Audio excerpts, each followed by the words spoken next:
Hey everyone, welcome to episode 248 of 15 with Andy, Randy, and Jeff.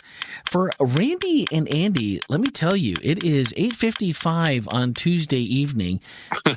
Normally, this is about the time I'm putting the little one to bed, and my wife and my older daughter, they're sitting down to do something together, and I'm just sitting down to edit at this point. And here we are recording because of this little thing called The Loop. It's something upcoming this Sabbath, March the 6th at 9 or 9:30. Gosh, 9:30. I should know this. 9:30. Yeah. And it's been a long day. Call time was 8 this morning, and I just walked in the door and got into the home studio and sat down, so the brain's a little bit fried this evening. But anyway, a new interactive worship service that I think you're really, really going to love, and something that we're going to support wholeheartedly here at the podcast and at the church, and hope that you'll join us. And if there's a chance that you know someone that hasn't found a church home, or maybe would never step foot inside of a church building, but's looking for some community, especially during this COVID time, this might be an opportunity for something that they can tune into that's going to be fun. It's going to be interactive, a chance for them to let their voice be heard without having to be there in person. Sometimes people get a little shy around microphones or in front of other people. So this is a good way to, especially for the introverts among us, to maybe be involved. So tune in.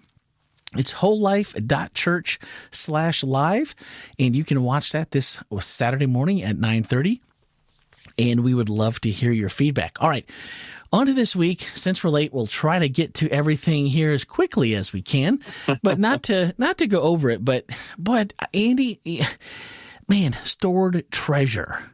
We all have treasures we store. Where do you store yours? And I don't know. So many people, this is something that I don't know how you talk to people about this and get an honest answer. Because in all my time, all my time, I'm going to be 50 this year, but almost a half a century, most people don't want to really talk about money. They don't want to talk about finances. They don't want to talk about how much they make, how much they give, where they give, I know people that won't even tell you where they bank. They're that paranoid. And there's other people that are just like, it is none of your darn business. And I'd have people come into my office as a financial advisor to assist with retirement planning and taxes, long-term care, all these kinds of things, life insurance, end-of-life planning, really just making sure that you, at worst, you're not leaving yourself a burden onto society, and you're not leaving yourself a burden to your family. So at the very least of it, you can look at it that way. And some people are like, nope. I've had people that have come into my office and say, I can't keep anything that the bank gives me. I can't even keep interest. I got to send it back at the end of the year. I'm like, I'd like to know how you do that, honestly, because in their investments, like, no, I just want to, what I put in is what I have. I don't want any growth. And I'm like, well, that's not the way it works. It won't work that way. I wish there was, and there was a way that I could keep that commission, somehow. Put in your mattress if you want to not have it grow. Right. And so there are so many variances in how people see money. But the one common thing is it's mine. And I really don't want you to know anything about it. How do we have these conversations without people immediately having that guard up and to be able to listen? They put the guard up immediately. If you want the church to be quiet, talk about money. I think it's really interesting, the sort of the angle we came at to it. This time, and talking about how that, I've had people come in my office over the years and confess all kinds of amazing things, some really, crazy stuff. But I never had anybody call me up and say, "Hey, I want to come talk to you because I suffer from greed." What? Never happened. Nobody. Yeah. Nobody. But why does it seem though that there's always something that we need, or, we will, if I won the lottery, then boy, watch what I would give, because it'd be easy. And I think we missed that point, that giving from the bountiful and the surplus is easy, right? Anybody can do that. It's when you have to give, like the widow that gave her last two mites, and it's like, well, yeah, that's it. Now what? Now what are you going to do? That's where, faith and a little bit of pain and all that other stuff that goes along with it. And we just, we all treasure something. And that really, I think, is important for us to recognize. And Jesus just teaches clearly the principle that is real. It's just, he just sort of sharing reality that where our treasure is, that's where our hearts will go. And the converse is also true. Where what has our heart will eventually get our treasure. That's an important part to remember for ourselves. And what do we treasure? And typically, and I talked about this in the message, typically we use this text, we read it in churches, and then we say, so really the only place to have safe heavenly treasures is to bring all your money to give it to the church, kind of thing. And it was fascinating to me to really look at the text from a whole different angle. Yeah. Yeah. Well, and I think it's not saying as well that people might be, I don't know, the conversation about who's wealthy. Well, that depends on your perspective. Mm-hmm. If you're someone that you might be making as a family, let's say you're making $60,000 a year, and then you look at the person that's making maybe 100 or 120 or 150 and go, man, they're wealthy. But it's really interesting. I was talking to one of our members afterwards, and he had just read a study. I don't know what the source is, but anyway, where they asked these people, they said, look, would you rather get $150,000 a year as your salary, or $45,000 as your salary? Now, if you get $150,000 as your salary, all your friends will get some number significantly more than that. And if we pay you $45,000, all your friends would be making maybe 30-something thousand. Which would you take? And people actually chose to make the $45,000 so they could be above their peers. Oh man. That's crazy.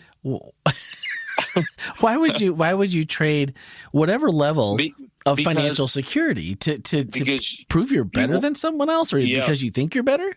Right. And that's part of the things that greed sort of blinds us to. We begin to actually build hierarchies of value and significance based upon how much money a person makes. Oh, that's for sure.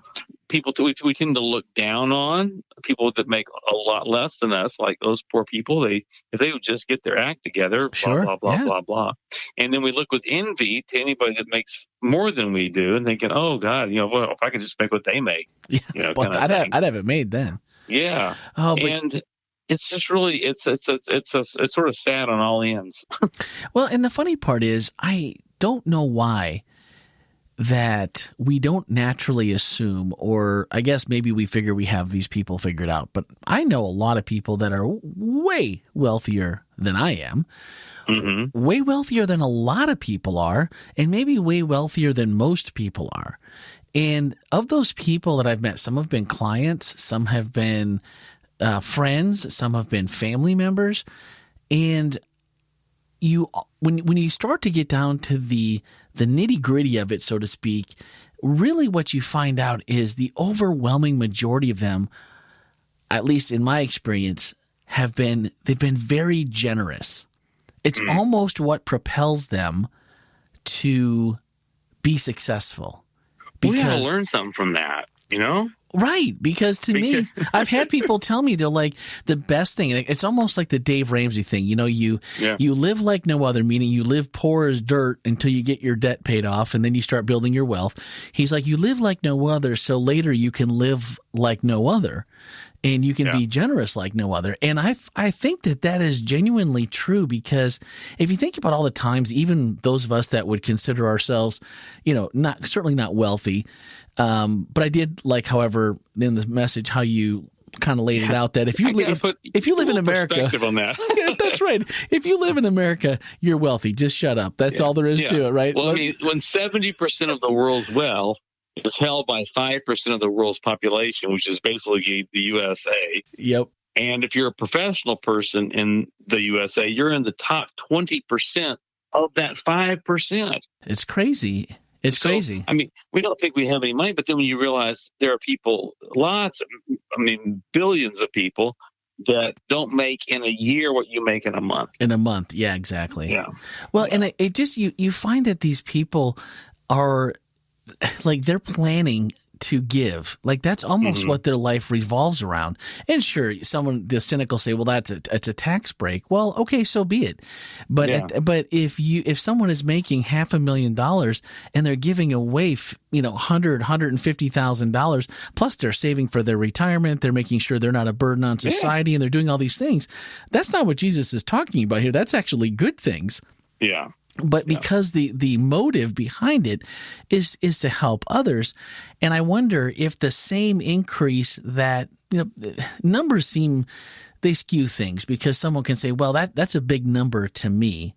And when you look at percentages, if you don't make a lot of money and say, I got a 10% raise, if you're making $50,000 and you go, well, I got a 10% raise, what's that? That's $5,000. But if I go, if I'm making $100,000, it's like, well, that's $10,000, right? And well, 10,000. But yeah, you got the same, same. No, they made double what I got. No, all percentages. right. So it's that kind of thinking with money that it's so easily manipulated that it can make us immediately turn into somebody crazy.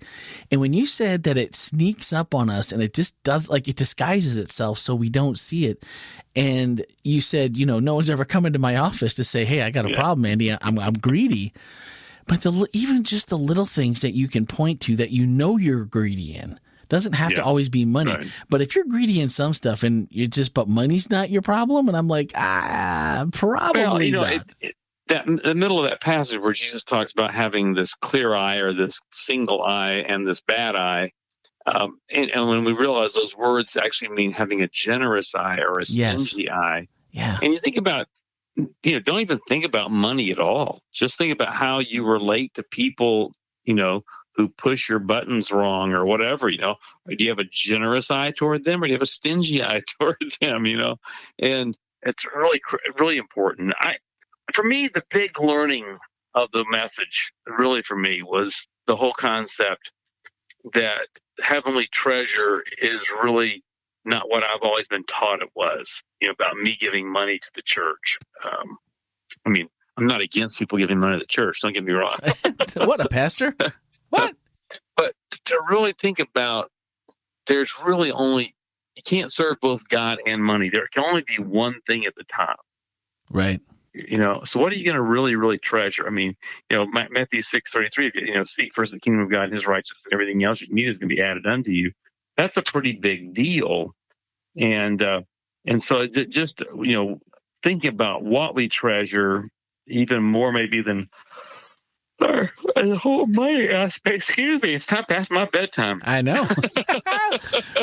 Well, and I've always looked at this as, I guess I've never felt like I should be jealous of anyone or, someone that makes more than me or whatever. Right. But I've always looked at it from a time, talent, and treasure, because I think we each have our certain maybe surpluses that we could do. Maybe we don't have a lot of money, but we have time. And how are we greedy with our time? Do we give our time to God? Do we open ourselves and make ourselves available to him to use in whatever ways? Whether that's helping somebody with manual labor or just listening or talking or, whatever it might be that they need. And then whatever talent you have. What can you give to God and to the kingdom, even if it's not money? And you usually find that even if someone, like the people that have the money part down, seems like they have the other parts down too. It seems like money is the big, that seems to be the big stumbling block. If you can get where you clearly are not a slave to money, then a lot of things fall into place. They really do. I think we have to recognize that our whole culture pushes us to be a slave to money. And for good reason, right? I mean, that's the devil. I mean, that's him making sure that we need to have the latest and the greatest. And, class warfare, shouldn't we have what maybe someone else? Because I deserve it. And they don't even know what I've been through. And we believe it will be more significant if we get it. And we think it will be secure if we have it. And that it can be our safety net if we have it.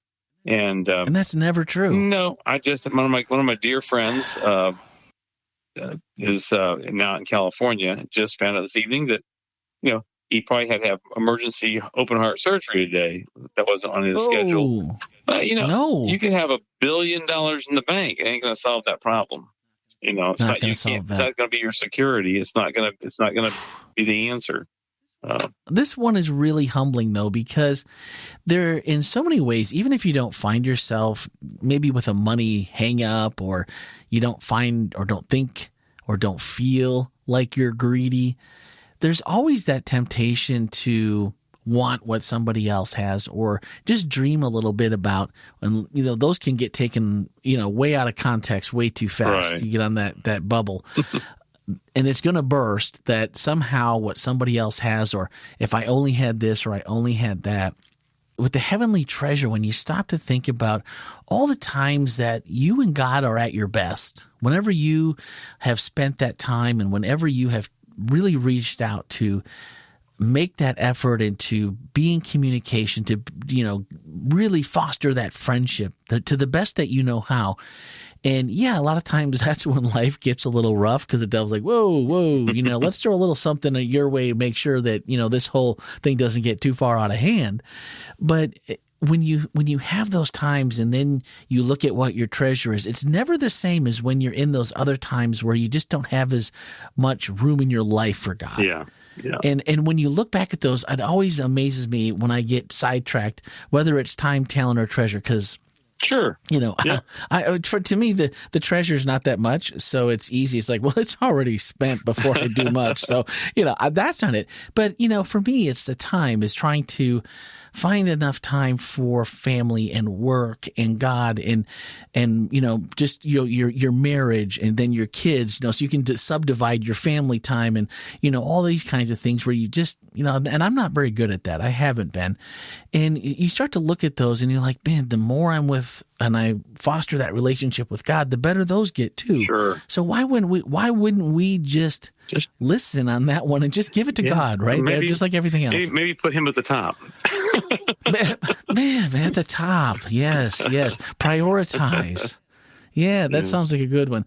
Well, this one, again, it's just one of those things. And all of these have been really challenging and really difficult, and hence the series. Then I like the way you ended it, saying, I want to make sure that you don't misunderstand what we've been, my intentions of this, that really it isn't all that hard if you just give it to Jesus. Like you said, reprioritize, put him at the top, and all these become a whole lot easier. That's right. But I'm glad for these messages, because on all of these, they're very easy things that if we're just, staying in tune, we're staying in our time with God, they can be manageable, and they can even be something we do very well in. But we have to remember that they're there so that, the greed isn't sneaking up on us, and these other things aren't taking us and putting blinders on so that we don't see them. So I think this was just a really, really good message series. Right. Well, good. Glad you enjoyed it, Randy. Yeah. Well, this week, one of our whole life takeaways asked, what is something you rightfully treasure that could compete with treasuring God? And, superficial things come to mind, and you go, no, they're not really. And I thought, what? My treasure's pretty predictable, probably not that far from probably most of you listening, my family. My wife, my daughters, my immediate and extended family, even some friends that aren't blood family, but they're definitely family. And it's really difficult to give those proper order when you can see, touch, and interact with them in real time as we know it. And then God seems sometimes just a little bit different, a little more distant. And it's not the same as sitting across the table over a cup of coffee with a friend from, how many years. But there's also that familiarity that the more you're in your Bible and the more that you pray and the more that you see God working in your life and answering your prayers, and you start to realize that it is the same. It's different. It's different, but it is the same. That same feeling, that same I can count on, that same belief, that faith grows. And all of a sudden you find yourself with a different attitude and a different outlook. Yeah. All right. What about you? What treasure do you find in your life that may compete with treasure in God? And let us know. As always, voicemail or text 407-965-1607 or podcast at wholelife.church by email. And our final thoughts are from Andy's message this past week. And I picked a couple pieces because I thought they all worked really well together. He said, make Jesus your treasure. If you do, you'll be free from the tyranny of money and materialism as your master, and you'll be able to love rich people into a lifelong friendship with God because you no longer envy them. And you'll be able to love poor people into a lifelong friendship with God because you don't look down on them. And when you are treasuring Jesus, laying up treasure in heaven, clearly you only have one master, and it isn't money. You'll be giving your money away joyfully, deliberately happy. Treasure Jesus, and you are laying up treasure in heaven. Seems, keep it simple. I like that. Messed up a lot of good stewardship sermons, but I think it's true. Well, at this point, what do you care? That's right. That's right, because this week we begin the Final Four. That's what we should have called it. No, it's called Four Things to Remember. That's it. This is somebody else's problem now. And he's like, I've done more of those sermons than I can. And I think that unique perspective really did give us a different way to think about that. So, all right. So that's right. New series, and it's Things to Remember, and it's Fix Your Eyes on Jesus. Is that right this week? It is. Okay. How do you do that? That's going to begin our final countdown of the last four. Man, yeah. There we go. It'll go by quick. You know what else is going to go by quick, Andy? What's that? As soon as you hang up and you walk over to your bed and you get under the covers, you're going to go right to sleep. Yeah, you're right. All right, guys, that's going to do it for this week. As always, every Tuesday evening is Speaking of Grace. Next Wednesday, we'll be back for episode 249, and we begin that countdown. So thanks for listening, and have a great week.